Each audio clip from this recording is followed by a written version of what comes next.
Welcome to North 100, your Canadian Highlander podcast of choice. I'm Serge. Joining me as always, we have Jer, Alex, and Liam, who today has tamed the beast. For now. Thank you for joining us. Thank you. As always, this podcast is brought to you by you over at the patreon.com/LoadingReadyRun. We couldn't do this without your support, and we really appreciate it. Let's start with our opening segment like we always do. It's the best card you're not playing. Up today, we have Liam. What is your spicy secret tack? Yeah, so today we're talking about Gerard's Verdict. So, Oh, yeah. Wait, what? yeah, it's card sweet. Card sweet. So this is a 2-mana sorcery. It casts for a black and a white. Okay. And it reads, target player discards 2 cards from his or her hand. You gain 3 life for each land discarded this way.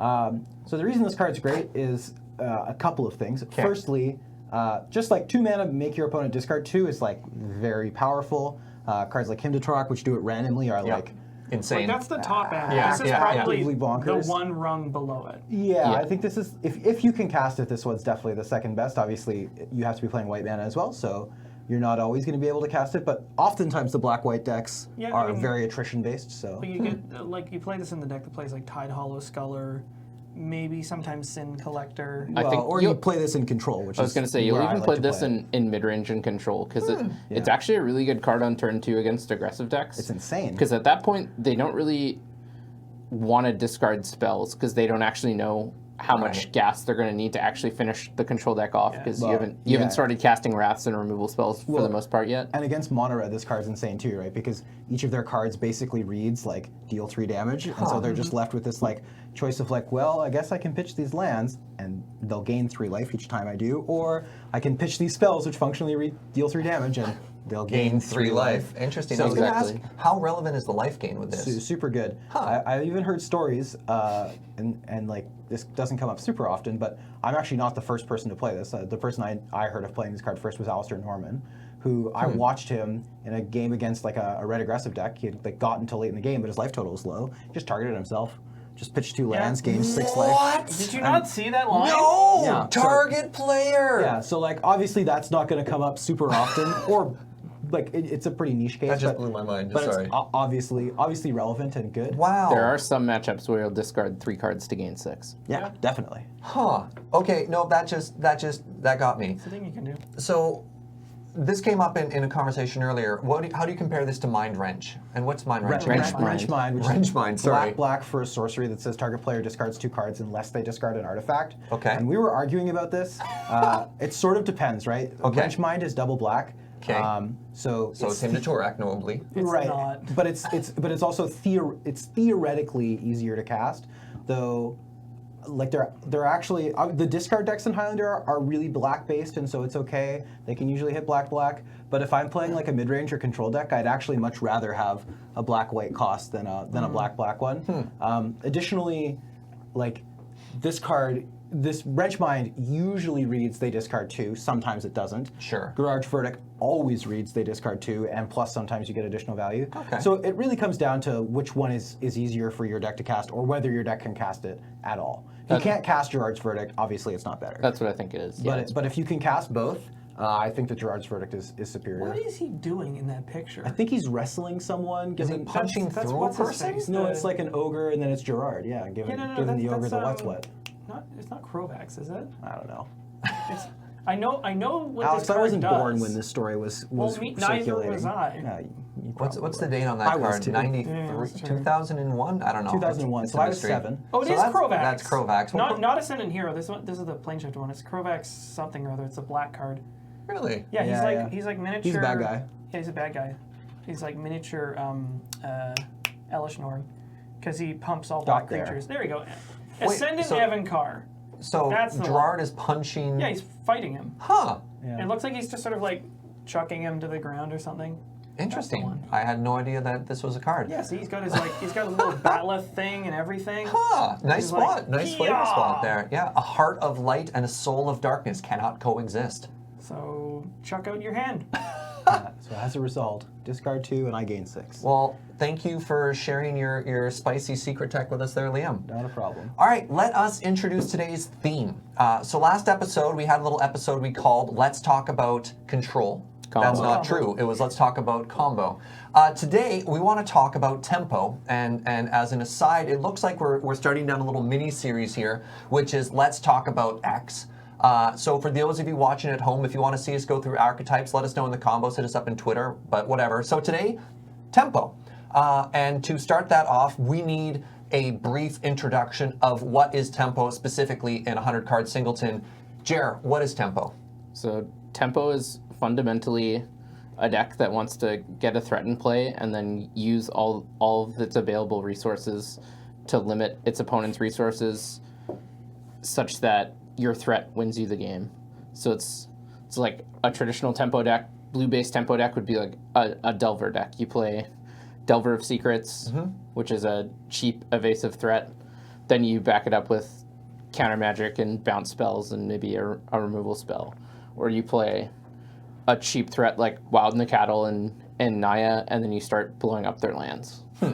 So you play a cheap threat, and then you want to utilize all your cards in hand, your life total, to limit your opponent's resources such that they can't cast their big comeback cards like Wrath of God or Planeswalkers or whatever cards that you're not really set up to deal with, and you force them to play your cheap resource-like game.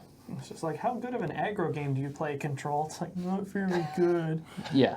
Well, I think this brings up an important conversation, which is how do you evaluate if you're winning the game? And we've put together sort of 4 classic ways to see how a game is going to end. There's the life total advantage, the card advantage, board advantage, and the Doomsday Clock. And so let's go down the list really quick here. Liam, tell us about the life total advantage, which you'll normally find in like an aggro deck. Yeah, so life total advantage is something that aggro decks care about. To a lesser extent, maybe some like slightly more aggressively sort of bent mid-range decks might care about this sort of advantage. But it's basically the idea is your victory condition is going to be getting their life total to 0, and so their life total being lower is invariably better for you. You're going to ignore most other things in a game of Magic if it's ultimately going to result in their life total going to 0 as quickly as possible. So next up we have card advantage, and I know you love 2-for-1s. Like, how do you describe card advantage? I think Liam summed it up best a couple of episodes ago when he said, like, card advantage is having more stuff. Whether you have more cards in your hand, more cards on the board, just being able to, like, play one card and get 2 cards out of it. So, like, Arc Trail, for example, is a good card advantage card because you can play one card that will destroy 2 cards. There's a lot of spells that do that, but the idea of just like you use fewer resources than it costs your opponent in a lot of different zones. I'm going to talk about the Doomsday Clock. So combo often finds itself in a weird spot where it's like my life total is not 0, I don't care. My opponent has some number of cards in hand that don't interact with me, I don't care. But I finally put the pieces together and the game is over. So they're kind of playing their own game. And in bringing it back to Jer, who's talking about tempo, we have board advantage, which is what tempo cares about. What is board advantage? So board advantage is you have more stuff on the board. You're pretty much ignoring resources available in hand because you're trying to limit the amount of resources that matters by keeping both players' resources light. And so this can also be summed up by mana advantage.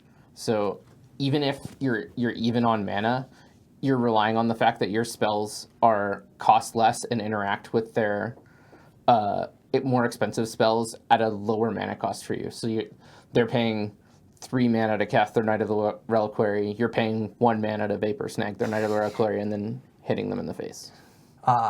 For whatever reason, that reminded me of the flavor text on Dark Confidant. Yeah. Greatness at any cost. Yeah. And so it's pretty funny in that one because you're sacrificing a lot of the metrics that you traditionally would measure success with in a game of Magic, and you're just like, no, none of this matters if I just win. Yeah. Yeah, like as long as you have the board, you're theoretically happy as a tempo deck. Yeah. So it's hard to, like, everybody knows that Unsummon is powerful and can be completely backbreaking, but it's weird. You're like, why doesn't Unsummon work in my X deck? And you're like, well, it's not always good because your deck isn't set up to take advantage of that because what Tempo is trying to do is pay any cost necessary to make sure the game is done. Actually. Oh, You know what's actually. an even better card to assess in this sort of context? Sure. Time Walk. Oh my goodness. Yeah. Sometimes Time Walk is just explore. What's Time Walk? Time Walk is 1 and a blue, Yeah. sorcery, take another turn.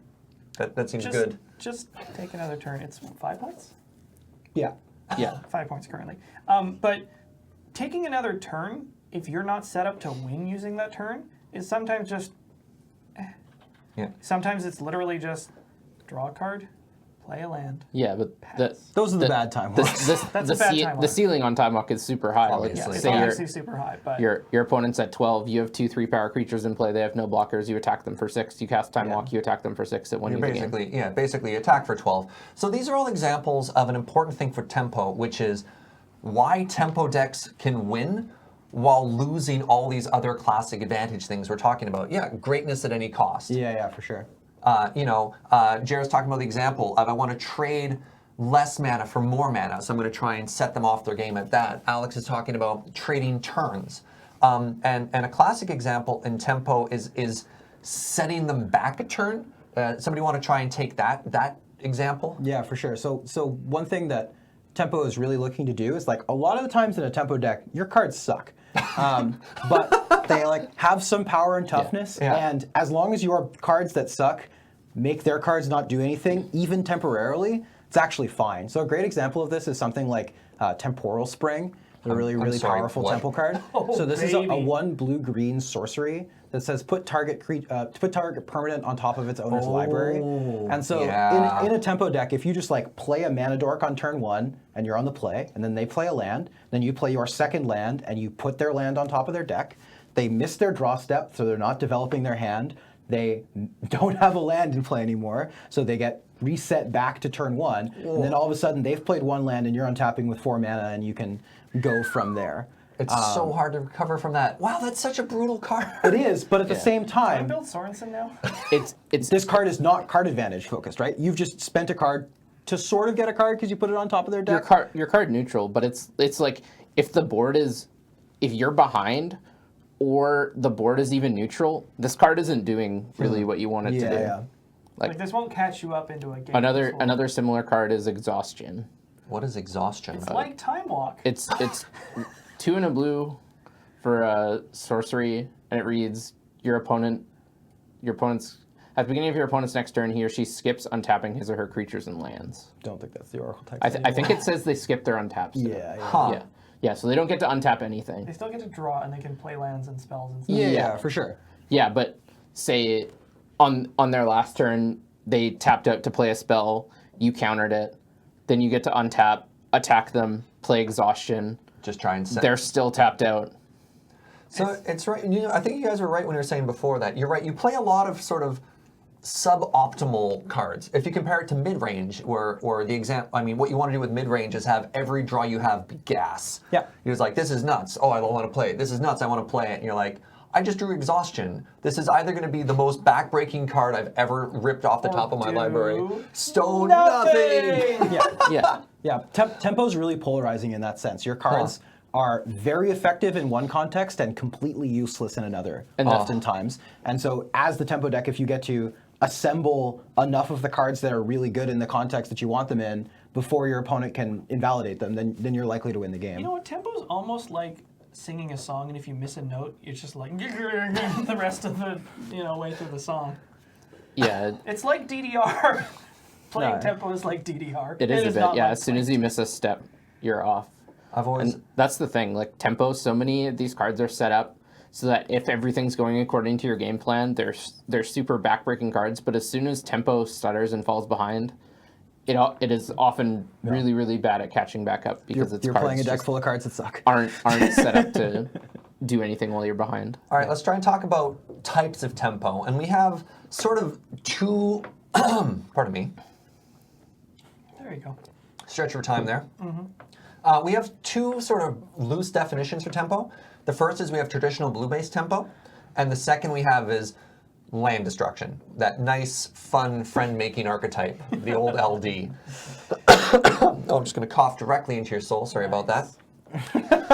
So for blue tempo, we have the Victoria Classic, the Sorensen, named after Robin Sorensen, sort of daddy of the tempo archetype where we are here. Granddaddy's another guy. Granddaddy's Josh Lane. Yeah. And so blue-based tempo decks have a lot of the spells we're talking about. They have the unsummons, they have the time walks and stuff like that. And in LD, I mean, we have red. I mean, almost always red. Yeah, you're usually red-green based, and then you can splash another color if you want to, but you don't have to. Usually the splash color is white or black. And these decks are just looking to get ahead on mana and then play something that's hard to kill. So you're just like, you play a dork, they play a land, you kill their land, you play a 4-drop, you kill their next land, you kill their next land, you kill their next land. Finish the thought about Sorensen. Sorensen is a blue-green based tempo deck. Very generously blue with a tiny splash of green for creatures. And it's basically Highlander Miracle Grow, because the creatures it plays are really bad at first. Yeah. And then they get better later. So, if you protect it long enough. It tries to stick a very inexpensive threat that grows larger over time, and then backs it up with cheap or free counter spells. So the kind of threats it plays are things like Quirion Dryad, or like Lore Scale Codal. Right. Or like the new one, Deep Root Champion. Which is a lot like that. Or like the classic is Wake Thrasher. Yeah, Wake Thrasher's really good. Yeah, so these are all cards that what they have in common is that they don't cost a lot of mana and they can be gigantic by the end of the game. Yeah. And then you're just like keeping them from doing anything. You just crack in with this like bigger and bigger threat that they can't deal with. Yeah, more recently they've been playing cheaper evasive threats as well, because they found it's hard to keep the mid-range decks off the board, and once they get onto the board, ground creatures are really hard to get through no matter how big they are. You're just not going to be able to don't have evasion or like even trample. No, they're just planning on being big. Yeah. So like recently they've been one. playing cards like Skyrider Elf, Gaia's Skyfolk. Yeah. I haven't Dimensional Infiltrator. I haven't heard of any of these cards. These are all basically 2/2 or 2/1 flyers for 2. Yeah. Oh, okay. So Skyrider Elf. Flying man. Skyrider Elf is blue-green X With for a Converge. 0/0 with flying, but it has Converge and it enters the battlefield with a +1/+1 counter on it for each color mana spent to cast it. I have seen a 5/5 Skyrider Elf in the wild. Whoa. Yeah, so minimum it's a 2/2 because you have to pay blue and green to cast it. Don't Aether Vial this. I was going to say, what if you Aether Vialed it? But all right, you It's got me. not, Yeah. it's not good. It dies with a state-based action. Yeah, but it has the potential to get bigger if you're playing Bayou for Deathrite Shaman, or you have a Deathrite Shaman and can make Or like either white or Five red. Birds of Pain Paradise Land. and Noble Hierarch, which is the way I saw the old 5/5 get made. Exactly. It can get bigger. And Gaia's Skyfolk is literally just green-blue for a 2/2 flyer. Huh. So just evasive stuff on that. Well, this gets us to a fun thing, which is, what does this deck, what does it beat? What are its matchups? Because as you mentioned before, it has a tough time against mid-range. Are you building tempo differently based on the meta? Does it have classically good matchups, classically bad matchups? Like, why do you want to bring this deck to your local tournament? Yeah, so Tempo really takes a dump on combo.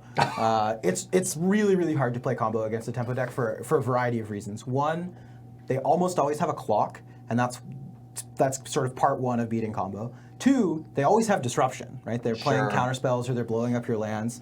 So it's this combination of having a clock and being highly disruptive that makes Tempo really quite good against the combo decks. The other decks that you're not quite as polarizingly good against, but you're still pretty decent against, is Control. Because it depends on what brand of Control, but certainly in the past, the Control decks tended to focus on playing mana rocks into Wraths and not having as much cheap interaction. And when you get to trade your 2 mana or your 1 mana counterspell for their 4 mana sorcery, or Planeswalker. or Planeswalker, right, something like that, you would end up really far ahead in those kinds of instances. So combo you beat pretty hard. Control, you're probably favored depending on the build. I guess the other reason why Tempo is good against Control is Tempo classically has one threat and then disruption, and Control is hoping to generate card advantage by Wrath of Godding and getting 2 or 3 for 1 for that Wrath. And if they're only ever trading 1 for 1 with Wrath, you're just taking one of their card advantage tools away from them, which is how Control really wants to win. It also tends to play like higher mana costed threats. So like if it wants to make sure it sticks those threats, it's going to have to get to like 6 mana. It's like I need to stick this Elspeth to win and have mana drain up. But I know they have Spell Pierce or something like that. Have you ever had a Consecrated Sphinx dazed? What?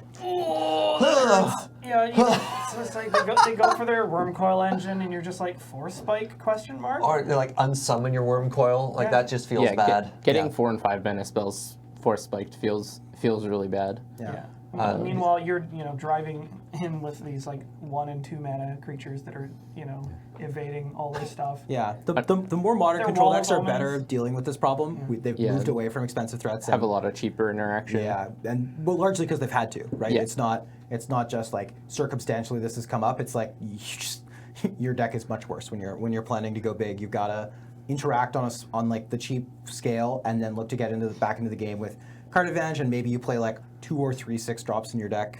Maybe, Sure. but some people have even cut those. Yeah. This conversation, especially like the battle over cheap counterspells and unsummons, just reminds me of those games where like a trinket mage will come into play and resolve, and then just beat the other person to death over 9 turns. Yeah. It's like, really? Yep. Is this trinket mage just gonna get there? And both players, there's like counterspells flying in the air and unsummons everywhere, and this busy, trinket like, mage is just like, Well, really? No, nobody? Control All right. decks play less removal than you'd think they would do as well. Like you alluded to this, they're looking to leverage their wraths a lot of the Yeah. time, and especially like if you're playing against like blue-white control, there are not that many spot removal spells in that deck, right? They have No. Swords, Path, Condemn. Maybe they're playing Declaration in Council's Stone, Judgment. Council's Judgment, Sometimes they'll play Unexpectedly Absent, but that's and you can play Blessed Alliance. Pardon me. But there's not that many, right? There's like less than 10, which means that the odds that they have multiple in a hand actually kind of low. So if you can stop their first spot removal spell, Also, if they have to spend like a 4 mana wrath to get rid of your one guy, you're pretty stoked about that. Yeah. yeah. Another reason to play tempo is that I think it's one of the more challenging archetypes to play throughout a tournament. Like sometimes you'll run into combo a bunch and you'll run over them. But navigating other matchups with tempo is really, really interesting because, as we mentioned before, you're like trying to stick a threat and then use all your resources. And then the classic tempo victory is you win with like 1 unblocked creature, no cards in hand, all your mana's tapped. Like Yeah. that's like the You classic. got there with the very And last so- card in your hand. Yeah, and so like managing your resources such that you get to that point is often very challenging and Feels super fun. The games Yeah. are really interactive. My experience playing tempo is I've either just like I feel bad for my opponent, I'm unsummoning everything, I'm perfectly countering every spell and they've never been in it, or I'm just so hopelessly behind that I'm like, this deck is garbage. Why did I even show up today? I just feel bad about myself because it often doesn't have catch-up mechanics. Like we're talking about these cards like Exhaustion. If you're behind playing tempo, it sucks. Yeah. Like, I don't know how else to put it. Yeah, well, I mean, like all of these grow creatures, it's like if you draw them late in the game, it's like I need to inflate this in a big hurry or I'm dead. Well, and that's exactly why Sorensen has moved away from them. Really? Yeah. It cut still all plays the like 3 mana ones, but play some of still the 2 plays mana mana ones. gorge or edge draw. Yeah, Because it's that one's the the stone card's nuts dumb.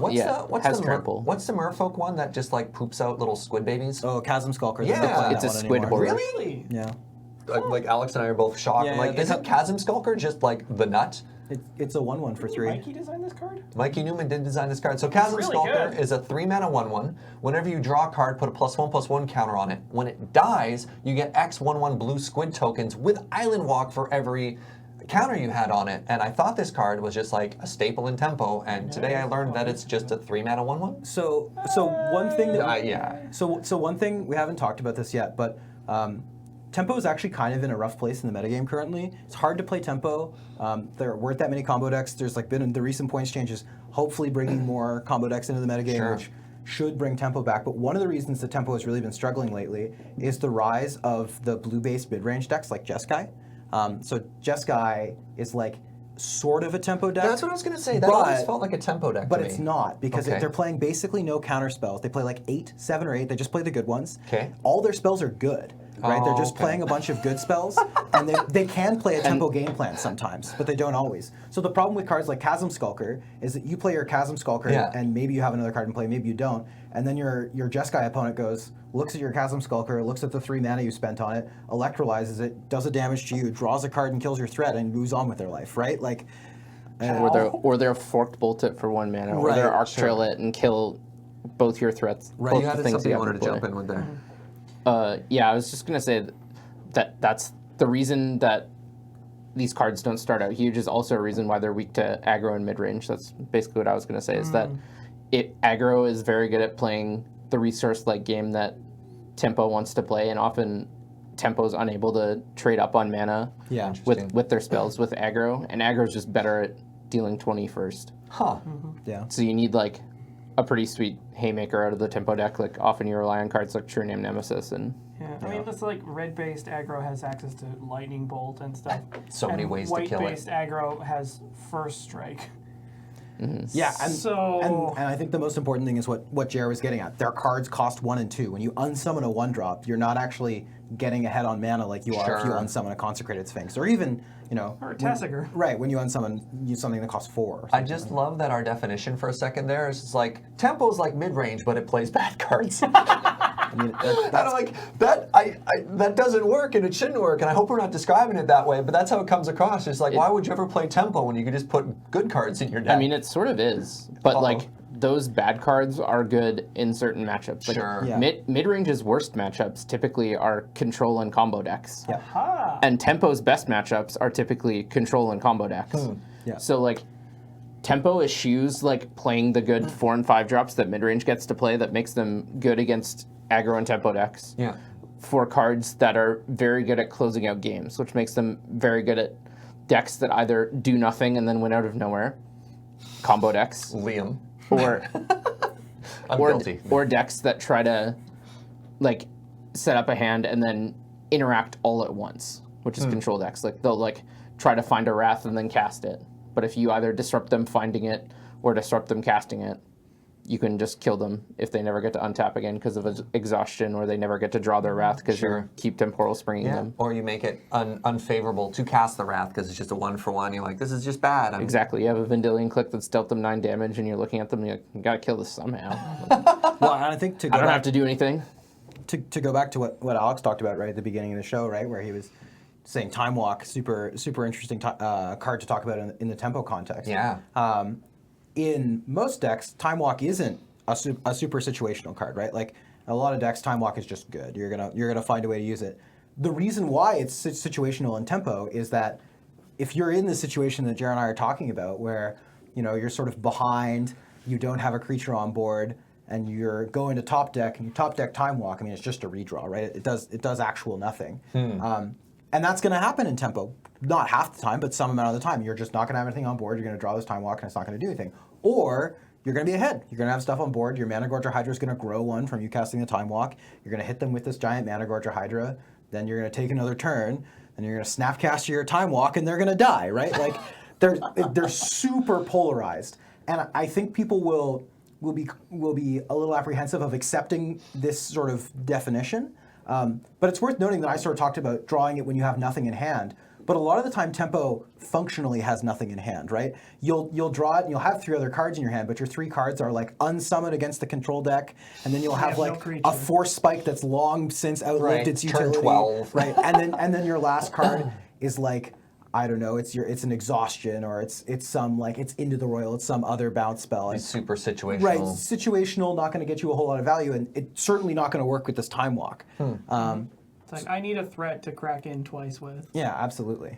So if we were looking at standard, if we're looking at sort of like a solved meta game, and we're almost describing tempo as a rogue deck, as this thing that comes in and it preys specifically on one deck that might show up in the top table, but doesn't have very good matchups on like that. What's the deck that beats the tier 1 deck, I guess? But I mean, for a long time, Sorensen was a tier 1 deck. Yep. So what caused it to fall from glory? Why do we find ourselves in hashtag combo winter and in a tempo dry spot? Well, recently they've been printing, over the past like 5 years, they really started pushing creatures. Like they've been printing, like one of the ones that jumps out to me instantly is Brimaz, King of Oreskos, which is one white Brimaz is so one good. white for a 3/4 vigilance that whenever it attacks or blocks, you make a 1/1 white creature with vigilance that's King also Kitty. attacking or blocking. Yeah.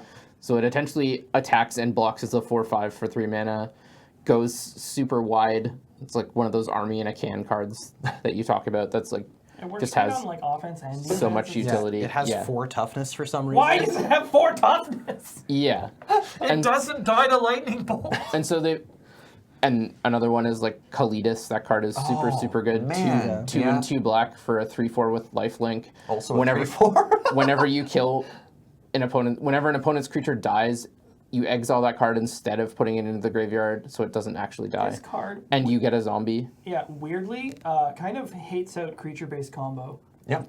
Yeah. Some types of creature-based combo, this will incidentally hate out And so because exiling stuff. They've Yeah, just there's a bunch of been printing some like really insane Yeah. mid-range cards that make it so that like you're more and more incentivized to just start playing the best cards because the best cards keep getting better. Yeah, like cards like Leovold, right? Like Leovold Yeah, is that's just another oh my super goodness. good and example. the tempo decks get to play Leovold, right? Like they get to put it in their deck as well. But the It's problem not is, as good in their yeah, deck. exactly. When they target your thing and you draw an extra card, sometimes you're drawing something that's useless, and sometimes you're drawing something that's good. But you'd rather just play it in a deck where you always draw something good. But also, these cards are good, like, typically when the game's going to continue to go long, and those games always favor the mid-range deck over the tempo deck. Yeah. So, largely, it's the uprising of mid-range that is... Leovold, Emissary of Trust. Oh, sure. You may not actually be familiar with because he's banned in Commander for good reason. Is he banned in regular Commander? I think so. He's Was blue, it? black, green for a 3/3 legendary elf advisor. Each opponent can't draw more than 1 card each turn. Ow. Whenever you or a permanent you control becomes the target of a spell or ability an opponent controls, you may draw a card. Really tried to get my opponent with this once, where I targeted 3 of their things, hoping they would draw 3 cards and then die to their Dark Confidant. Fortunately, they saw the line that it's a May and didn't draw cards. Yep. Yeah, Leovold was banned in the latest round of commander bannings. No one was really that upset about it. Yeah, he draws a lot of cards and Fair he enough. like breaks your opponent's draws because like not being able to draw more than 1 card means like even your little cantrips don't work. Yeah, it's So annoying. Ponder is like, look at the top 3, put them back. Brainstorm is just Sigh deeply. backbreaking. I had a pretty sweet brew with this and Notion Thief in the same deck, and I played 4-color and had like Wheel of Fortune and Time Twister in my deck. Woof. So my opponent, I was trying to like leverage trying to goozle draw them? 7s and making it so I got to ridiculous. draw 7 and they didn't. You know what's better than symmetrical effects? Unsymmetrical effects. Just like balance. to jump back Symmetrical to effects. to what's really caused tempo to struggle Sure, a little bit yeah. more in recent times. I think another thing that you can point to is people have really developed the removal suites in their deck to be a lot better against tempo as well. Yeah. So like 2 or 3 years ago, a card like Flame Slash wasn't a card we saw very often. This is It's just like so a 1 popular right now. Yeah, just a 1 red sorcery, deal 4 damage to target creature. It's like good. Yeah, that card's very good, but at the time didn't get played a bunch. No, I And- thought it was garbage for the longest time. Right, and it was just unpopular. But again, like when we saw these Jeskai decks and subsequently afterwards, a lot of other decks, like Red-Green Aggro, started playing Flame Slash. Yeah. Well, all of a sudden, if you're Sorensen or if you're some other tempo deck, your plan of like, okay, let's say you're the land destruction deck, and you go, blow up your land, play my 4-drop, my 4-drop is some 4 toughness creature. They go, well, okay, I only have 1 land, but I'm still killing your thing, right? And so all of a sudden, it became very challenging to leverage tempo because people started playing more and more of the conditional cheap removal that is like, obviously like, Flame Slash, not as good as Lightning Bolt a lot of the time. Yeah. But when you need to kill a 4 toughness creature, it's great. It's Well, as we're really, talking really about. The good. difference between 3 and 4 toughness in our format is a lot more than you'd think. Yeah. Yeah, Well, definitely. it's because a lot more than you'd yeah, think. people will often play 4 toughness creatures in the hope to dodge red removal. And the theory is that most red removal deals 3 or less. Only 3. Yeah, and they're like, surprise, we got 4. And so having red removal like Mizzium Mortars and Flame Slash that deals 4 is often really important because it sort of gets the people who are trying to dodge the removal suite you're playing. Did we want to revisit a couple of the other sort of classic list types? Because we talked a lot about Sorensen, and we sort of vaguely mentioned Yeah, LD. I guess one of the I other... think Graham wants to jump in real Well, I quick just here. wanted to double check. I apologies if we've already talked about this. Why is it called Sorensen? What does that mean? Named after after a Robin person. Sorensen. Okay. Yeah. Cool.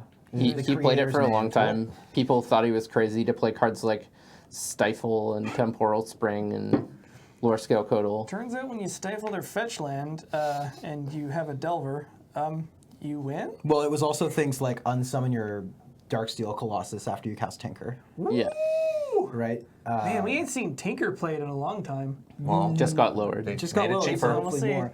But yeah, so I mean, he sort of came in and was able to really destroy the metagame with this deck. I wonder, Actually, Yeah. like to continue this tangent, did he come in like right after we had like Storm on that like harsh heater?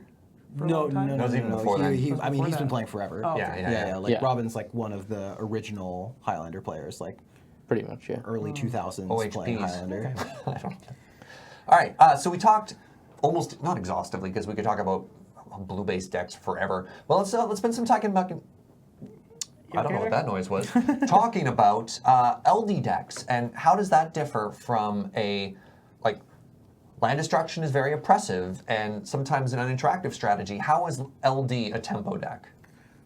I think this is one that's oftentimes very confusing because when people think of tempo, I think pretty classically they tend to go to blue cards. They think counterspells. They think, they I think mean, it's the most obvious form of it is tempo. definitely spell piercing a 5-drop. People can understand how that Really? might be Yeah. a good tempo Yeah, play. I mean, like casting Mana War, yeah, you can get that. yeah. You can grok that. And it's funny because tempo is one of these things, like, it's been sort of like a meme in the Magic community for a little while, right? Like, LSV had like 3 or 4 streams in a row where he'd like do something in a draft and be like, now did I just acquire tempo? And the answer is almost never yes.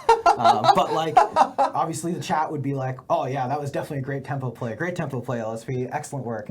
And like some people were joking, some people weren't, but it's actually kind of challenging to understand.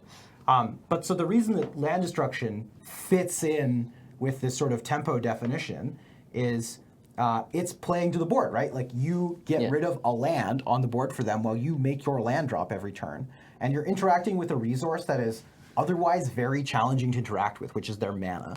So you're looking to get ahead on mana, and you're looking to do so By denying quickly, theirs. right? Like not like a control deck where you just like are gonna play a land more turns in a row than they are.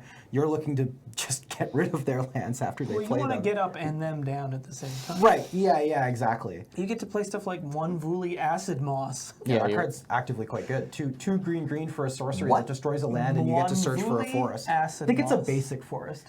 2 green. No, No, it's just a a forest forest card. sorcery. Good lord. Yeah, you destroy target land, search for any forest, which includes a duel, and put it into play tab. That shall figure it out. Wanvuli. Yep. Yeah, Monvuli. So there is a tempo play. This is a 2-for-1. It's a 2-for-1. yeah, but the 2-for-1 element isn't why we're playing it, right? Yeah, Like right. the fact that it ramps us is good. Jer. Yeah. I lost it. No! you were fine. trying, you were God, trying. God. I tried. One thing that's kind of sweet about the land destruction decks is that oftentimes where they're going to struggle is you need to make sure that you have a good balance of land destruction, threats, and ramp. And ramp. Well, yeah, because you want to play the land destruction faster than turn 3, which is where most of it starts. Yeah, there's not a lot of playable land destruction at 2. Like, No, and- it's basically Sinkhole and that's it. Yeah, there's Sinkhole. There's also the Boom Bust fetch land trick, or Sure. like there's like some Yeah. tricky ways you can But get it's still to mana. like a 3-drop. Yeah. But so your deck often has no deck manipulation, which means you have to find sneaky ways of getting extra threats into your deck. And so Such as, I see that grin, you're going Oh, somewhere. boy. you know what I'm about to talk about, Jerry? You know this card? I'm scared. The Nelson Hub special. Which What? one? Pan-Glacial Worm. Oh yeah. This card isn't good. This card is great in land destruction and All right, only hold land on. What, destruction. I mean, what I is disagree, Pan-Glacial but- Worm? So Oh, Pan-Glacial no. Worm is I actually can't see the mana cost. in 5 this green, cord. green. Yeah. 5 green. For So a- it's a 7-drop. It's a 7-drop 9/5 with trample. But the important thing is, while you're searching your library, you may play Pan-Glacial Worm from your library. So basically, the point is, you kind of always have this in hand if you have like a fetch land or some ramp spell. And so if you're playing like Naya or Jund land destruction, and you top deck a fetch land on a turn where you really needed to draw a threat, well, congratulations, You it's just also did. a threat.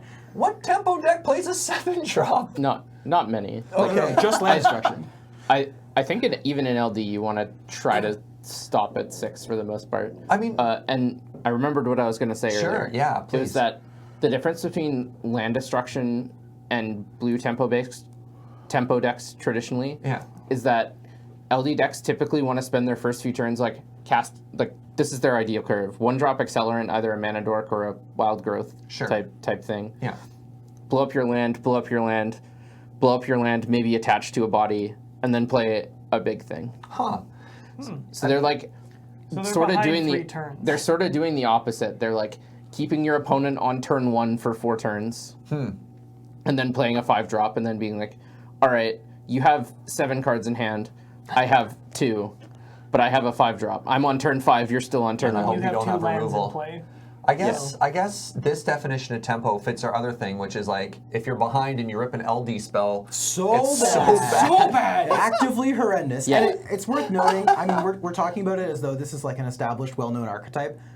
People don't really play No. land destruction. Like, it is an archetype No. you can play, but it's really inconsistent. I've seen it in lock pieces in combo if you're playing like stacks. I play LD, but it's normally like 8-drop Planeswalker get in. So, Graham.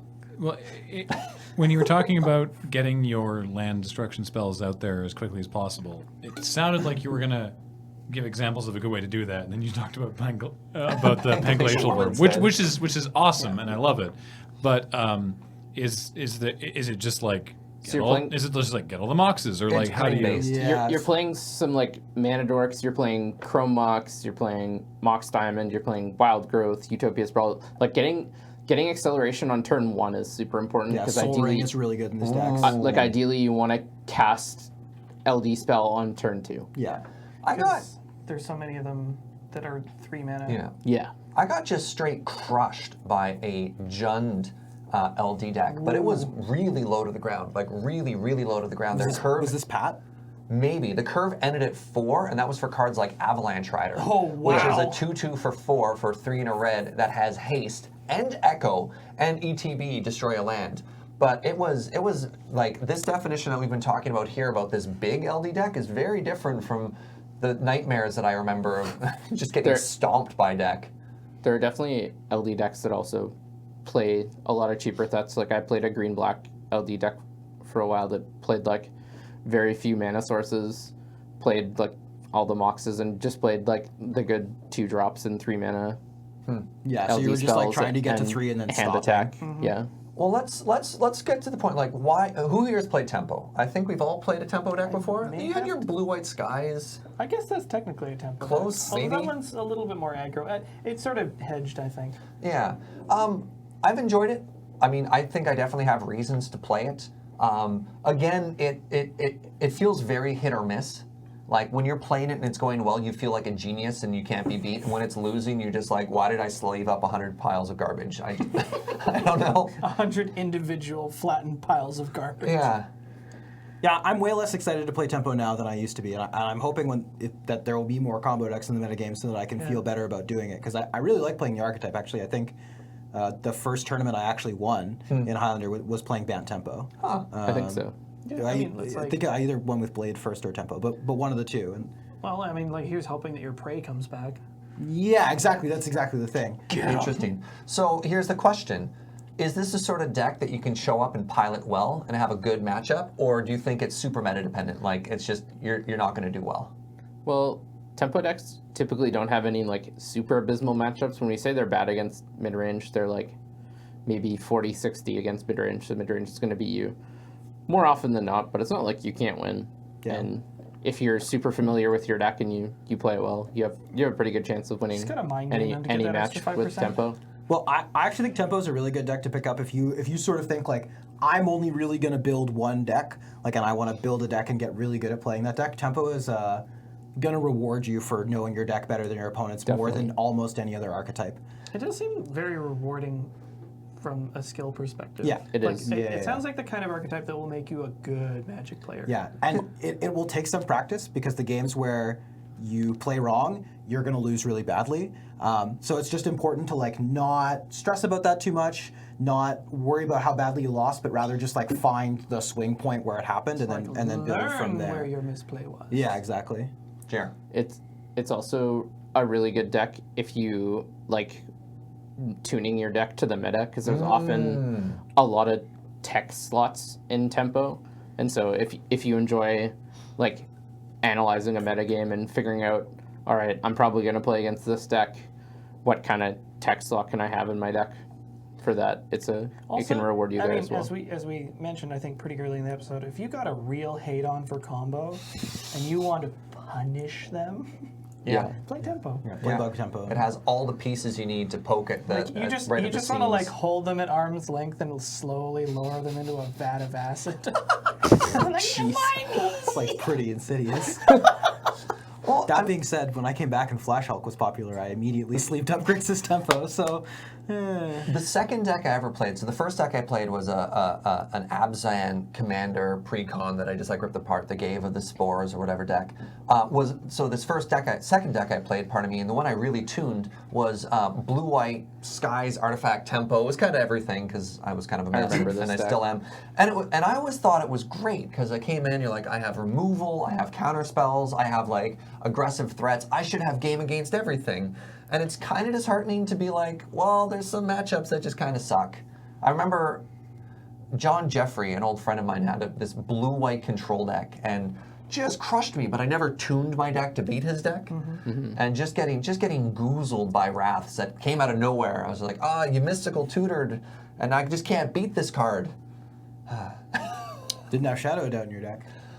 Oh, secret tech. Oh, Shadow yeah, that's a card that punishes people. I guess that's the way you can sort of tune your deck. If you're worried about tutor effects, you put in Shadow of Doubt, you put in Aven Mind Sensor. If you really want to goozle people, you go the Stifle package with like It and Void Slime, and there's all these fun ways you can. So Bind. disallow now. Oh my goodness. Yeah. And Stifle Bird, whatever its name is. Nimble Nimble obstructionist. Oh man. Yeah. You can just stifle people in so many Did ways. anybody ever play against Matt Greer's blue-black tempo deck? Oh yeah, I was the inspiration for that Well, deck. yeah, Jer and I designed a budget blue-black tempo deck for the old podcast, and Matt Greer took that and made it not It budget just- and It's just stifled everyone into the it dirt. plays every single stifle effect. Have any of you seen Interdict before? No. Please tell me about this card. All right, it's 1 and a blue for an instant. It says interrupt on the card, but Don't be fooled. it counters an activated ability of an artifact, creature, enchantment, or land, and you draw a card. So when I'm reading the And card in front of what? me here, and that's not what that card says. I'm teasing you. It's the it's same an word. It's oracle obviously been. It's Also, obviously. abilities of that permanent can't be played again this turn? Yes. Dang. So like if you interdict a scavenging ooze, It's done. Oh. Now, granted, they can respond. They can to the respond. injury. Yeah. I was but like, hold your on. opponent might not. yeah. Oh, not responding to abilities. Oh, I'll have to save that for Or my or turn if up. you interdict a birthing pod activation, they can't then play Deceiver Exarch, untap it, and Yeah. Alex. also they still have to sacrifice the creature cracked if the you get a code. birthing Yeah, pod it's good activation. against, like, Hey, Survival of B, the we're fittest, coming too. for you. Oh, if they only have one creature in hand. Well, they just still discarded the creature, even, right? Like, Yeah. sure, they can like Sure. Yeah. maybe activate it again, but they might just be out. Graham. Just it does mention, in case anyone at home is interested, that you can't target mana abilities. Yeah. So you can't shut down a mana generating ability. But yeah, you can't. They Where's can't that? activate. Fetch lands you can. It's in the Oracle text. the Yeah, okay. That's why I non-mana was. ability. That's why I was just reading the Oracle Right, text. because mana. Yeah. That But makes yeah, sense. the Oracle text is that permanent's activated abilities can't be activated this turn. Yeah. But that's not super integral. Like, you can even stop Devoted Druid. Yeah. Cool. Yeah. Because of the way that ability Stifle works. is a really great example of a tempo card because it's like if you turn like 1 or 2 stifle the activation on their fetch land, you feel like a god. Yeah, 1 mana And then- Stone Rain's pretty good. And then like turn 5 or 6 when there's nothing to do, it's like this is a 1 mana do nothing. Unless you.